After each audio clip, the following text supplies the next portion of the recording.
J'ai été conduit en prison, pas pour outrage à magistrat. Je le répète, j'ai été conduit en prison, pas pour outrage à magistrat. J'ai été poursuivi, entre autres, pour outrage à magistrat. Mais je n'ai pas été condamné pour outrage à magistrat. J'ai été condamné pour discrédit jeté sur une décision de justice. Je reviendrai plus tard à cela, parce que nous, on parle le français. Je n'ai pas été condamné non plus pour appel à un rassemblement suivi de non-effet. J'ai été poursuivi pour cela. Donc, j'ai été arrêté, comme vous le savez, juste après le verdict en première instance de Khalifa Sall. Suite à des sorties médiatiques, j'ai été interpellé.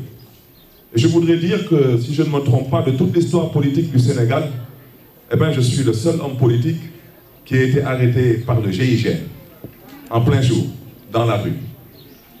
Je crois qu'il faut qu'on apprenne à respecter les institutions de ce pays. La gendarmerie est une institution. On ne doit pas s'amuser avec les forces spéciales de la gendarmerie. Le GIGN, c'est pour les braquages de banques, c'est pour les prises d'otages.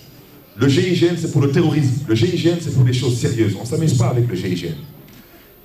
Vouloir envoyer un message aux khalifistes, voyez ce qu'on a fait à Barthélémy Dias. Si vous ne vous calmez pas, voici ce qu'on va vous faire.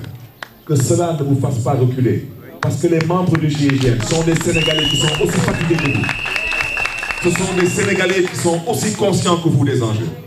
Ceux qui ont décidé d'envoyer le GIGN pour venir me chercher, qu'ils sachent que s'il y avait aujourd'hui une élection au sein du GIGN, Khalifa Sall serait président de la République. Et ça, il faut que les gens le comprennent.